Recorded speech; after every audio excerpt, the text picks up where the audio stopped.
You become like those you spend the most time with. Choose wisely. The mother I needed. Part 11. I was about 11 I think when Russell got out of prison and he and my mom got a trailer and their first semi-stable place together. We still had our dog, and I was in middle school making friends, finding my own style and trying to lay low. Babysitting for neighbors and family to have extra cash for myself and just trying to live in this new reality.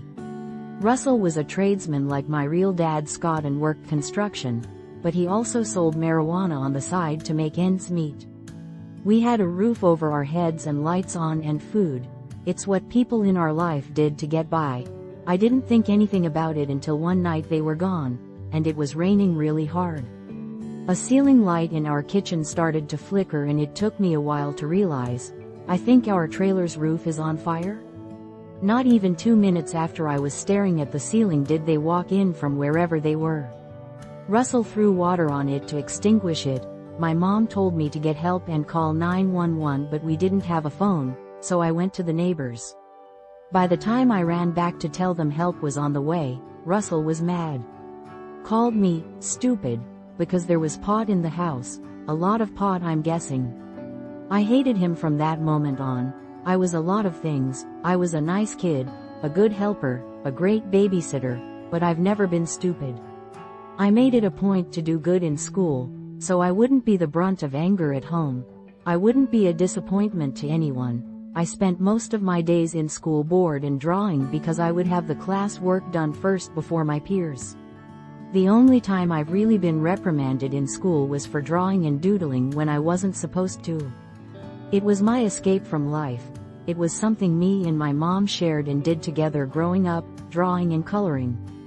To be called stupid set me off. For years, I took it to heart, and I hated Russell for saying it. All of the anger and resentment I felt living in that tiny apartment 2 years ago to now came out, in my artwork, in my attitude towards my mom and her boyfriend, all of it. I started smoking cigarettes, stealing pot out of my stepdad's stash.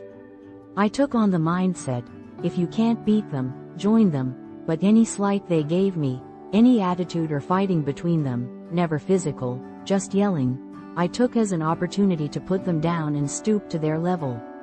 I connected with a few friends in middle school when we finally moved again after the trailer incident and stayed in an actual house for more than a year. We stayed in that next house for the rest of my middle school years and all of my high school years until I was almost 17.